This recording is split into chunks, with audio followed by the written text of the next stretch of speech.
Les fables de Charles Perrault. Le duc et les oiseaux.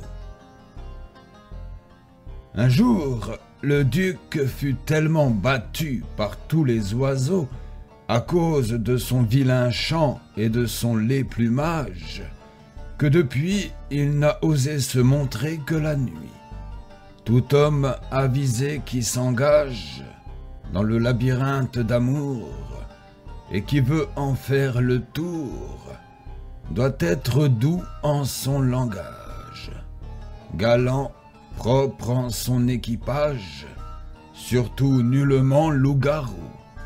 Autrement, toutes les femelles, jeunes, vieilles, laides et belles, blondes, brunes, douces, cruelles, se jetteront sur lui comme sur un hibou. Les coqs et la perdrix. Une perdrix s'affligeait fort d'être battue par des coqs, mais elle se consola, ayant vu qu'ils se battaient eux-mêmes. Si d'une belle on se voit maltraité, les premiers jours qu'on entre à son service, il ne faut pas se rebuter. Bien des amants, quoiqu'amour les unisse, ne laissent pas de s'entrepicoter. Le coq et le renard. Un renard priait un coq de descendre pour se réjouir ensemble de la paix faite entre les coqs et les renards. « Volontiers, dit le coq, quand deux lévriers que je vois, qui en apportent la nouvelle, seront arrivés. » Le renard remit la réjouissance à une autre fois et s'enfuit. Un rival contre nous est toujours enragé. Si fier est chose indiscrète, quelque amitié qu'il vous promette, il voudrait vous avoir mangé. Le coq et le diamant. Un coq ayant trouvé un diamant dit « J'aimerais mieux avoir trouvé un grain d'orge. Ainsi, jeune beauté, mignonne et délicate, gardez-vous bien de tomber sous la patte d'un brutal qui, n'ayant point Dieu, pour tous les beaux talents dont votre esprit éclate, aimerait 100 fois mieux la moindre fille de village qui serait plus à son usage. » Le chat pendu et les rats. Un chat se pendit par la patte et, faisant le mort, attrapa plusieurs rats. Une autre fois, il se couvrit de farine. Un vieux rat lui dit « Quand tu serais même le sac de la farine, je ne m'approcherai pas. Le plus sûr, bien souvent, est de faire retraite. Le chat est chat, la coquette est coquette. » L'aigle et le renard. Une aigle fit amitié avec un renard, qui avait ses petits au pied de l'arbre où était son nid.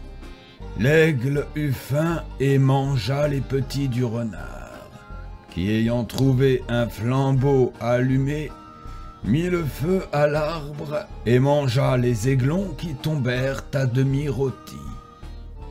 Il n'est point de peine cruelle que ne mérite une infidèle. Les paons et le geai. Le geai s'est emparé un jour des plumes de plusieurs paons, voulait faire comparaison avec eux.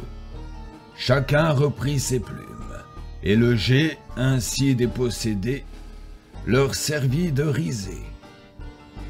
Qui n'est pas né pour la galanterie et n'a qu'un bel air emprunté, doit s'attendre à la raillerie, et que des vrais galants, il sera bafoué. Le coq et le coq d'Inde. Un coq d'Inde entra dans une cour en faisant la roue. Un coq s'en offensa et courut le combattre, quoiqu'il fût entré sans dessein de lui nuire. D'aucun rival il ne faut prendre ombrage, sans le connaître auparavant. Tel que l'on croit dangereux personnage, n'est qu'un fanfaron bien souvent. Le paon et la pie. Les oiseaux élirent le paon pour leur roi à cause de sa beauté. Une pie s'y opposa, et leur dit qu'il fallait moins regarder à la beauté qu'il avait qu'à la vertu qu'il n'avait pas. Pour mériter le choix d'une jeune merveille, n'en déplaise à maint Jouvenceau, dont le teint est plus frais qu'une rose vermeille, ce n'est pas tout que d'être beau. Le dragon, l'enclume et la lime.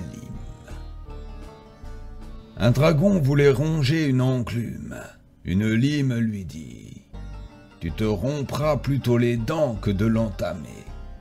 Je puis moi seul avec les miennes te ronger toi-même et tout ce qui est ici. » Quand un galant est fâché tout de bon, en vain l'amante se courrouce. Elle ne gagne rien de faire le dragon, plus ferait une lime douce. Le singe et ses petits. Un singe trouva un jour un de ses petits si beau qu'il l'étouffa à force de l'embrasser. 1000 exemples pareils nous font voir tous les jours qu'il n'est point de laides amours. Le combat des oiseaux. Les oiseaux eurent guerre avec les animaux terrestres. La chauve-souris, croyant les oiseaux plus faibles, passa du côté de leurs ennemis qui perdirent pourtant la bataille. Elle n'a osé depuis retourner avec les oiseaux et ne vole plus que la nuit. Quand on a pris parti pour les yeux d'une belle, il faut être insensible à tout autre attrait. Il faut jusqu'à la mort lui demeurer fidèle ou s'aller cacher pour jamais. La poule et les poussins. Une poule, voyant approcher un milan, fit entrer ses poussins dans une cage et les garantit ainsi de leur ennemi. Quand on craint les attraits d'une beauté cruelle, il faut se cacher à ses yeux, ou soudain se ranger sous les lois d'une belle, qui sache nous défendre et qui nous traite mieux.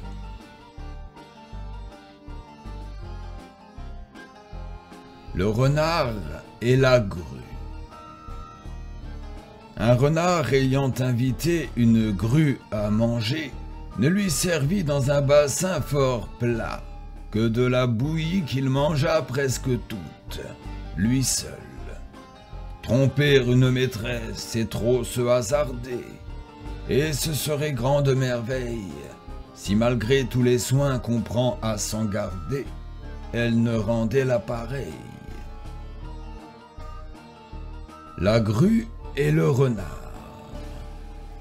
La grue pria ensuite le renard à manger, et lui servit aussi de la bouillie, mais dans une fiole, où faisant entrer son grand bec, elle la mangea toute, elle seule.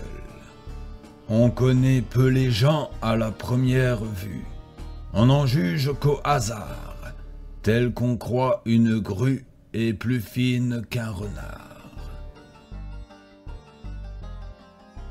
Le paon et le rossignol. Un paon se plaignait à Junon de n'avoir pas le chant agréable comme le rossignol. Junon lui dit : « Les dieux partagent ainsi leurs dons. Ils te surpassent en la douceur du chant, tu le surpasses en la beauté du plumage.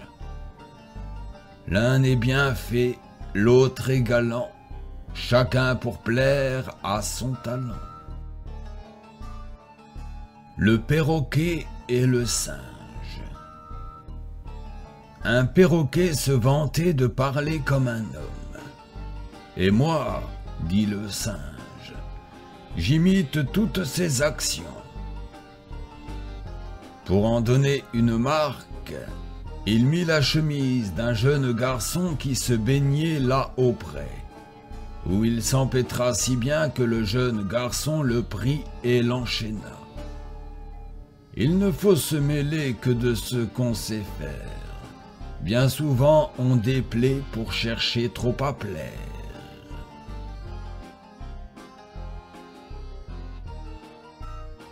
Le singe juge. Un loup et un renard plaidaient l'un contre l'autre pour une affaire fort embrouillée. Le singe qu'ils avaient pris pour juge les condamna tous deux à l'amende, disant qu'il ne pouvait faire mal de condamner deux aussi méchantes bêtes. Quand deux amants en usent mal, ou que l'un et l'autre est brutal, quelque bonne raison que chacun puisse dire, pour être préféré par l'objet de ses vœux, la belle doit en rire et les chasser tous deux. Le rat et la grenouille. Une grenouille, voulant noyer un rat, lui proposa de le porter sur son dos par tout son marécage. Elle lia une de ses pattes à celle du rat, non pas pour l'empêcher de tomber, comme elle disait, mais pour l'entraîner au fond de l'eau. Un milan, voyant le rat, fondit dessus, et l'enlevant, enleva aussi la grenouille et les mangea tous deux. De soi, la trahison est infâme et maudite, et pour perdre un rival, rien n'est si hasardeux, quelque bien qu'elle soit conduite, elle fait périr tous les deux. Le lièvre et la tortue. Un lièvre s'étant moqué de la lenteur d'une tortue, de dépit, elle le défia à la course. Le lièvre la voit partir et la laisse si bien avancer que quelques efforts qu'il fit ensuite, elle toucha le but avant lui.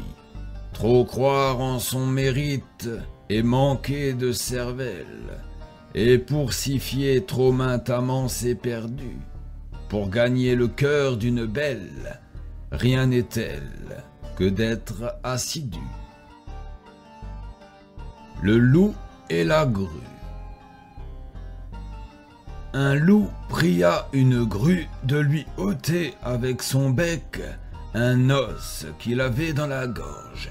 Elle le fit et lui demanda récompense. « N'est-ce pas assez, dit le loup, de ne t'avoir pas mangé? Servir une ingrate beauté, c'est tout au moins peine perdue. Et pour prétendre en être bien traité, il faut être bien gru. » Le milan et les oiseaux. Un milan feignit de vouloir traiter les petits oiseaux le jour de sa naissance, et les ayant reçus chez lui, les mangea tous. Quand vous voyez qu'une fine femelle, en même temps fait les yeux doux, à 15 ou 16 jeunes fous, qui tous ne doutent point d'être aimés de la belle, pourquoi vous imaginez-vous qu'elle les attire chez elle, si ce n'est pour les plumer tous? Le singe roi. Un singe fut élu roi par les animaux, pour avoir fait 100 singeries avec la couronne, qui avait été apportée pour couronner celui qui serait élu. Un renard, indigné de ce choix, dit au nouveau roi qu'il vint prendre un trésor qu'il avait trouvé. Le singe y alla et fut pris à un trébuchet tendu, où le renard disait quel était le trésor. Savoir bien badiner est un grand avantage et d'un très grand usage, mais il faut être accord, sage, discret et fin, autrement l'on n'est qu'un badin. Le renard et le bouc. Un bouc et un renard descendirent dans un puits pour y boire. La difficulté fut de s'en retirer. Le renard proposa au bouc de se tenir debout, qu'il monterait sur ses cornes, et qu'étant sorti, il lui aiderait.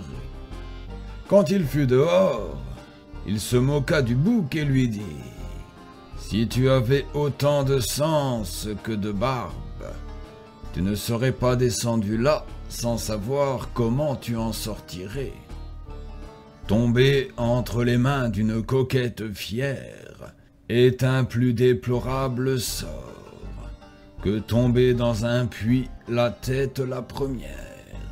On est bien fin quand on en sort. » Le conseil des rats. Les rats tinrent conseil pour se garantir d'un chat qui les désolait. L'un d'eux proposa de lui prendre un grelot au cou. L'avis fut loué, mais la difficulté se trouva grande à mettre le grelot. Quand celle à qui l'on fait la cour est rude, sauvage et sévère, le moyen le plus salutaire serait de lui pouvoir donner un peu d'amour, mais c'est là le point de l'affaire. Le singe et le chat. Le singe, voulant manger des marrons qui étaient dans le feu, se servit de la patte du chat pour les tirer. Faire sa cour aux dépens d'un rival est à peu près un tour égal. Le renard et les raisins. Un renard, ne pouvant atteindre aux raisins d'une treille, dit qu'il n'était pas mûr et qu'il n'en voulait point. Quand d'une charmante beauté, un galant fait le dégoûter, il a beau dire, il a beau feindre, c'est qu'il n'y peut atteindre. L'aigle et le lapin. L'aigle, poursuivant un lapin, fut prié par un escarbot de lui donner la vie. Elle n'en voulut rien faire et mangea le lapin. L'escarbot, par vengeance, cassa 2 années de suite les œufs de l'aigle, qui enfin alla pondre sur la robe de Jupiter. L'escarbot y fit tomber son ordure. Jupiter, voulant la secouer, jeta les œufs en bas et les cassa. Ce n'est pas assez que de plaire à l'objet dont votre âme a ressenti les coups. Il faut se faire aimer de tous, car si la soubrette est contraire, vous ne ferez jamais affaire quand la belle serait pour vous. Le loup et le porc-épic. Un loup voulait persuader un porc-épic de se défaire de ses piquants, et qu'il en serait bien plus beau. « Je le crois, dit le porc-épic, mais ces piquants servent à me défendre. Jeune beauté, chacun vous étourdit, à force de prôner que vous seriez plus belle, si vous cessiez d'être cruelle. Il est vrai, mais souvent c'est un loup qui le dit. » Le serpent a plusieurs têtes. 2 serpents, l'un a plusieurs têtes, l'autre a plusieurs queues, disputaient de leurs avantages. Ils furent poursuivis. Celui à plusieurs queues se sauva au travers des broussailles, toutes les queues suivant aisément la tête. L'autre y demeura parce que les unes de ces têtes allant à droite, les autres à gauche, elles trouvèrent des branches qui les arrêtèrent. Écouter trop d'avis est un moyen contraire pour venir à sa fin. Le plus sûr en amour, comme en toute autre affaire, est d'aller son chemin. La petite souris, le chat et le cocher. Une petite souris, ayant rencontré un chat et un cocher, voulait faire amitié avec le chat, mais elle fut effarouchée par le cocher qui vint à chanter. Elle s'en plaignit à sa mère, qui lui dit « Apprends que cet animal qui te semble si doux ne cherche qu'à nous manger, et que l'autre ne nous fera jamais de mal. » De ces jeunes plumés plus braves qu'Alexandre, il est aisé de se défendre. Mais gardez-vous des doucereux, ils sont 100 fois plus dangereux.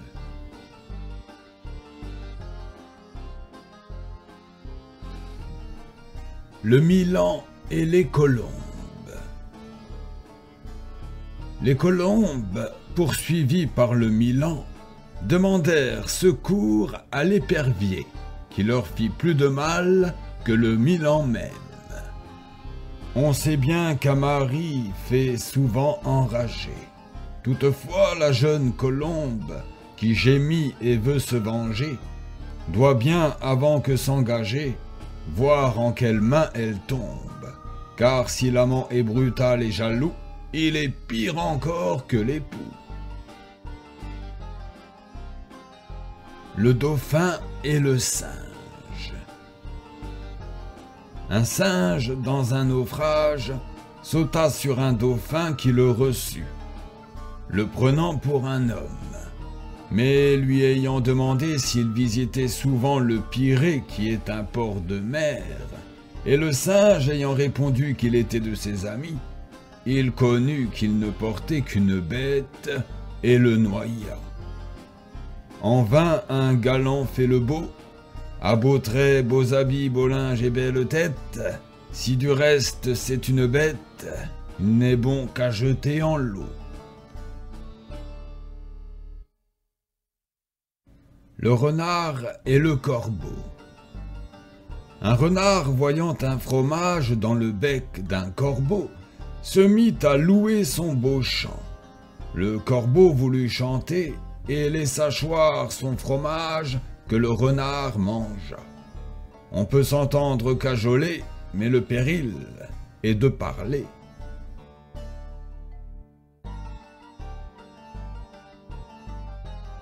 Du cygne et de la grue.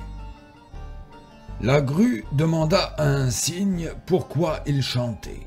« C'est que je vais mourir », répondit le cygne, et mettre fin à tous mes maux. Quand d'une extrême ardeur on languit nuit et jour, cette ardeur devient éloquente, et la voix d'un amant n'est jamais si charmante que quand il meurt d'amour.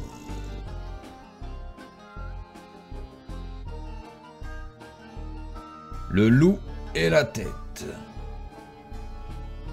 Un loup, voyant une belle tête chez un sculpteur, disait « Elle est belle, mais le principal lui manque, l'esprit et le jugement. Pour tenir dans les fers un amant arrêté, il faut joindre l'esprit avec la beauté. » Le serpent et le hérisson. Un serpent retira dans sa caverne un hérisson qui, s'étant familiarisé, se mit à le piquer. Il le pria de se loger ailleurs. « Si je t'incommode, dit le hérisson, tu peux toi-même chercher un autre logement. Introduire un ami chez la beauté qu'on aime est bien souvent une imprudence extrême, dont à loisir on se repent. L'ami prend votre place, est aimé de la belle, et l'on n'est plus regardé d'elle que comme un malheureux serpent. »